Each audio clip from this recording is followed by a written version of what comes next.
Hello friends नोंथांमोनखौ बयखौबो गासैखौबो आंनि चेनेलाव डिबि ब्लग्स इउट्यूब चेनेलावहाय फिन खेबसेबाव आरोबाव बरायना लाग्रोनाय जाबावबाय।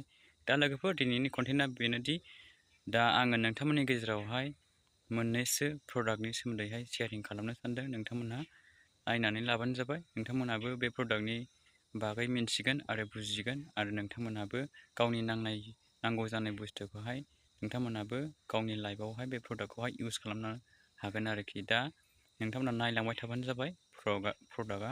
दा बे प्रडाक्टफोरखौ आङो नोंथांमोननो फारि फारि खिन्थालांगासिनो दङ। जोंहा हेल्थ केयार, जोंहा बेवहाय मा मोनगोन, जोंहा फिलिं आयरन स्राब, प्रटिन पाउडार बेफोरबायदिखौ मोनगोन आरोखि। ओमफ्राय नै डाइबा लाइफ बेफोरखौ मोनजोबगोन, इउरि प्लास बेफोरखौ मोनगोन, एन्टि एलार्जि, हांगोमोर जानाय, अन्थाइ जानाय, लोमजानाय, ओमफ्राय बेबायदिनो गोबां निउट्रि लाइफ, देहानि थाखाय मोजां, बे गथ'फोरनि थाखाय मोजां आरो बेफोरबायदि प्रडाक्टखौ मोनगोन आरोखि लोगोफोर। नोंथांमोना नायना लाबानो जाबाय लोगोफोर। बेनिफ्राय जोंहा नै पार्सनेल केयारावहाय जोंहा बडि बाटार क्रिम, कमप्लिट केयार सेम्पु बेफोरबायदि मोनगोन आरोखि। कफि खारनायनि सेम्पु, क्रिम, साफुन बेफोरबायदि प्रडाक्टखौहाय मोनगोन आरोखि जों पार्सनेल केयार प्रडाक्टआवहाय। नोंथांमोना बेखौहाय इउज खालामनो हागोन आरोखि, बाहायनो हागोन।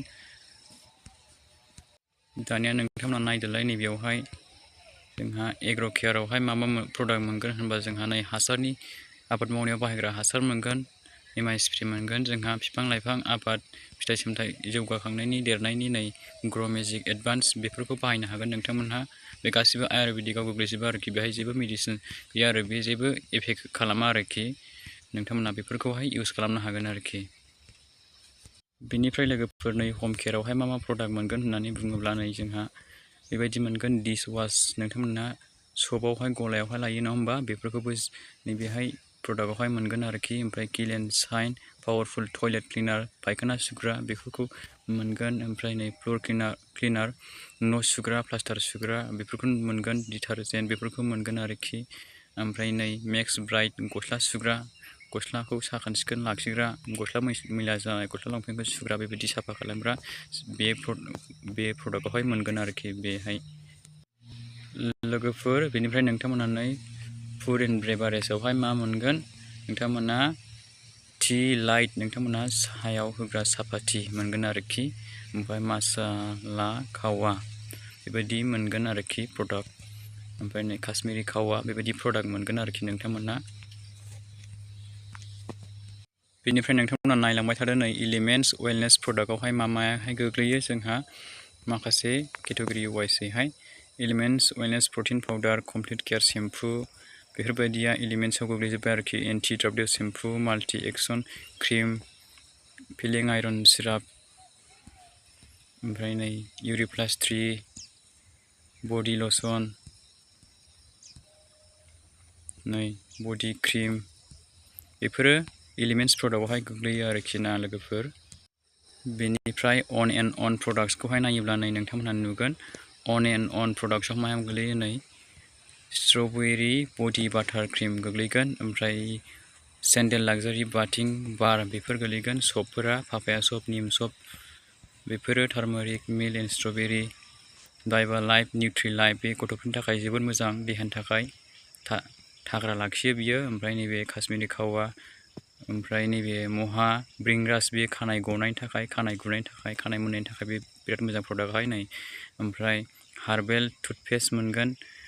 टुथपेस्ट हार्बेल होनबाथ' नोंथांमोनहा बुजिखायो नङा होमबा, कलगेट आरोखि, हाथाय मानजिग्रा, हाथायखौ साखोन सिखोन लाखिग्रा, हाथायखौ गोजोङै लाखिग्रा बे कलगेटआहाय बिराद मोजां।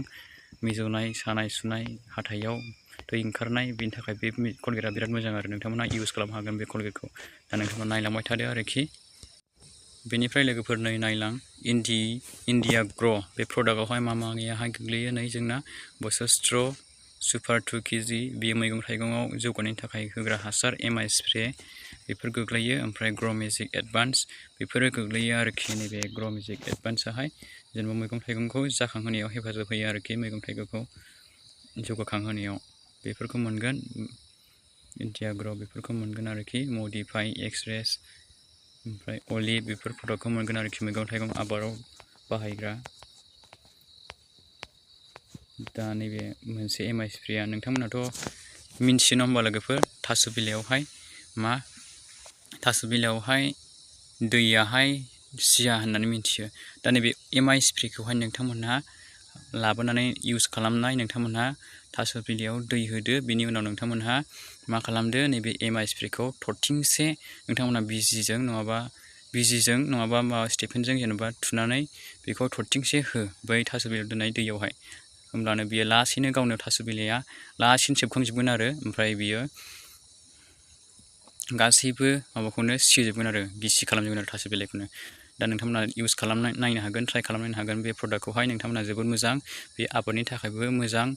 दा बियो आबादावहाय होयोब्ला बेखौहाय दैजों गलायनानै होयोब्ला बे प्रडाक्टआहाय आबादावहाय नोंनि एम्फौ एनला जानाय, नोंनि रोदा रुदि बिफां लाइफां गासैयावबो बियो थांजोबगोन आरोखि, हाबहैजोबगोन बियो गासैयावबो हाबनानै बियो जाखिनि बिफां लाइफांनि नांगौ जानाय बेखौहाय बियो मोजाङै जौगाखांहोनायाव हेफाजाब खालामगोन आरोखि। नोंथांमोना इउज खालामनो हागोन आरोखि बे प्रडाक्टखौहाय। निउ स्टार प्रडाक्ट होननाय दं। निउ स्टार प्रडाक्टआवहाय मा मा गोलैयो? नै निउ स्टारावहाय निम एन्ड थुलसि सब बेफोर गोलैगोन। नै बेफोर गोलैजोबगोन आरो एल'भेरानि सब, रसनि सब, जासमिन एन्ड आलमन्ड बेफोरबायदि सब, एन्टि बेक्टेरियेल सब, सेन्डेल सब, सिथर सिला जानाय नैबे new star farmer tech fresh floral fresh bio powder आरोखि। निउ स्टार फेस वास बेफोर गोलैजोबगोन आरोखि, बेफोरखौ मोनजोबगोन। पापाया फेस वास, ओमफ्राय ओरै नायलांदो नै जोंथ' बेखौ बेजलिन होनो नङा होमबा, जोङो सबावहाय मोनो गलायावहाय। दा बेखौ मा होनो जेलि होनो आरोखि बेयावहाय। दा बेखौबो मोनगोन आरोखि। ओमफ्राय नै कक'नाट कन्डिशनार सेम्पु मोनगोन। दा बेखौ नायदो। बेनिफ्राय एमआइ हम दंबावो जोंहा लोगोफोरनो। एमआइ हम दहाय आं सिगाङावबो खिन्थाखादोंमोन, डिस वास बेफोरखौ नोंसोर गलायावसो लायो। ओमफ्राय नै kill and shine powerful toilet cleaner बेफोरखौ नोंसोर गलायावसो लायो। नै फ्लुर क्लिनार, न' सुग्रा, फायखाना सुग्रा, डिस वास लिकुइड बेफोरखौ नोंसोर गलायावसो बायजोबो। नै मेक्स ब्राइट गस्ला जि जोम सुग्रा बेफोरखौ नोंसोर गलायावसो लायजोबो। दा बेयावनो मोनगोन आरोखि, बे प्रडाक्टआव मोनजोबगोन आरोखि, बे बिजनेसावहाय मोननो हागोन आरोखि, नोंथांमोना इउज खालामनो हागोन। बेनिफ्राय नै लोगोफोर दंबावो ओरैथिंजाय आहार प्रडाक्ट होननाय। जोंहा दहाय आंनि सिगाङावनो खिन्थाहरखाबायमोन। नै टि लाइट साहा सापाथि आरोखि, बियो साहायाव होग्रा सापाथि जोङो गलायाव बायनानै बाहायो, इउज खालामो नङा होमबा लोगोफोर। दा बेयावहायनो मोनगोन आरोखि। दा नोंथांमोना नायना लादो आरो नोंथांमोना जायनो नांगौ जानाय बे प्रडाक्टनि गेजेराव नोंथांमोना माखौबा गोनांथि जादोंब्ला नोंथांमोना आंखौ कन्टेक्ट खालामबानो जाबाय। आङो भिडिअनि लिंकआवहाय, आङो भिडिअनि डिसक्रिपसन बक्सआवहाय आंनि कन्टेक्ट नाम्बारखौहाय पिन खालामना होना दोनखागोन। नोंथांमोना आंजों जगाजग खालामबानो जाबाय आरोखि, सोरनोबा नांगौबा आरोखि ना लोगोफोर। दा नोंथांमोना मिन्थिबाय नङा होमबा बे प्रडाक्टनि सोमोन्दैहाय। आङो नोंथांमोननो मा प्रडाक्ट खिन्थाखो नोंथांमोना बे भिडिअनि गेजेरजों एसेबाबो मिन्थिखाबाय जानांगौ। ओमफ्राय बे प्रडाक्टखौ नोंथांमोना सोरनोबाफोर नांगौ जायोब्ला आंखौ कन्टेक्ट खालामबानो जाबाय आरोखि। आं आंनि मबाइल नाम्बार, कन्टेक्ट नाम्बारखौहाय नोंथांमोननि गेजेरावहाय पिन खालामना होना दोनखागोन। नोंथांमोनहा बेवहाय जेबो टेनसन खालामनो नाङा, आंनाव कन्टेक्ट खालामनानै सोंहरबानो जाबाय आरो बिहरबानो जाबाय प्रडाक्टखौ नांगौबा। ओमफ्राय मोनसे खोथा लोगोफोर, बे प्रडाक्टनि सायावहाय जोंना PM नरेन्द्र मदि बिथाङाहाय जोंना मा होनदों, मा बिबुंथि लाखिदों, बे प्रडाक्टनि सोमोन्दैहाय मा बुंखो नोंथांमोनहा बेखौ एसे नायलांदो आरोखि। आं बिनि भिडिअखौहाय एसे क्लिक खालामना होनोसै नोंथांमोननो। ओमफ्राय बिनिफ्रायनो नोंथांमोननि गेजेरावहाय आङो भिडिअखौ एसेखिनियावनो फोजोबनोसै आरोखि। बे ससे क्लिपखौहाय नायलांग्रोदो आरोखि ना लोगोफोर। मैं आपको एक और जानकारी देना चाहता हूं। भारत एक स्पेशल आयुष मार्ग भी बनाने जा रहा है, जिसकी एक ग्लोबल पहचान बनेगी। भारत में बने उच्चतम गुणवत्ता के आयुष प्रोडक्ट्स पर यह मार्क लगाया जाएगा। ये आयुष मार्क आधुनिक टेक्नोलॉजी के प्रावधानों से युक्त होगा। इससे विश्व भर के लोगों को क्वालिटी आयुष प्रोडक्ट्स का भरोसा मिलेगा। हाल में बने आयुष एक्सपोर्ट प्रमोशन काउंसिल से भी निर्यात को प्रोत्साहन मिलेगा और विदेशी बाजार खोजने में मदद मिलेगी। क्योंकि ज्यादातर ये फर्स्ट जनरेशन एंटरप्रेन्योर है, ऑल स्टार्टअप्स। और जब कुछ सोचा होगा नहीं बेटे अपना काम नहीं तो कहीं नौकरी कर ले। शुरू में जब दोस्तों ने सुना होगा बहुत मजाक उड़ाया होगा, उपहास किया होगा, जाते आते आपको उसी उपनाम से सुनाते होंगे, ये कुछ करने वाला है, ये करने वाला है। फिर एक पल आया होगा, सारी दौर विरोध हुआ होगा, सब दौर परिवार के लोगों ने विरोध किया होगा, नहीं ये नहीं करना है, जाओ कमाओ, नौकरी कर लो, देखो उसका पहचान है, वो नेताजी को जानते हैं, जाओ उसको मिल लो।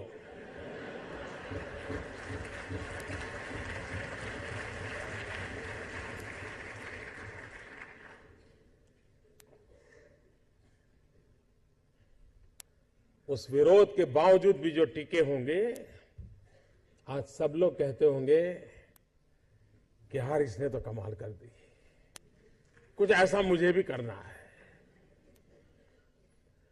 हर किसी के स्टार्टअप की जिंदगी की यही कहानी है। एक भीतर से एक ऊर्जा होती है, भीतर में सपने होते हैं, उसके साथ खप जाने का इरादा होता है, तब जाकर के परिस्थितियां पलटती है। और दुनिया में हर किसी ने यही किया होगा।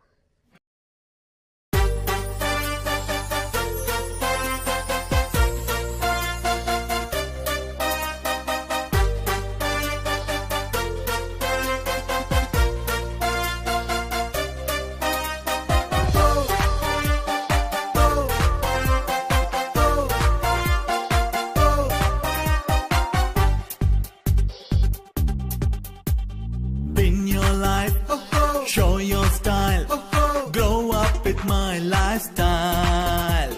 Live your dream, tension free, fly high with my lifestyle. Jeeto life, Geo life, bindaas ho lifestyle. सपनों को जीना है, come and join my lifestyle.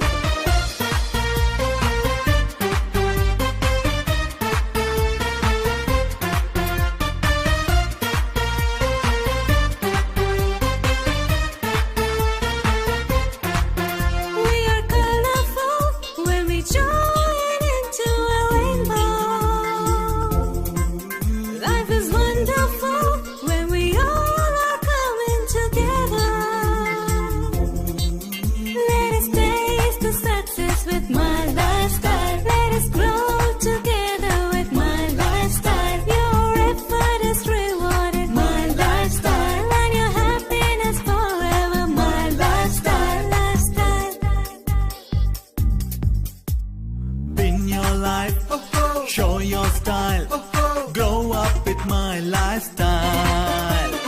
सपनों को जीना है, come and join my lifestyle.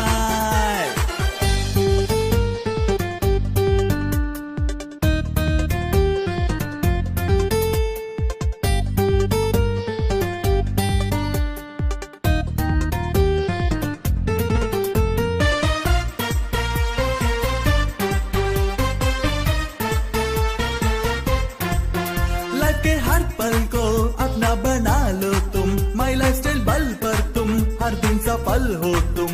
Life के हर पल को अपना बना लो तुम, माई लाइफस्टाइल बल पर तुम हर दिन सफल हो।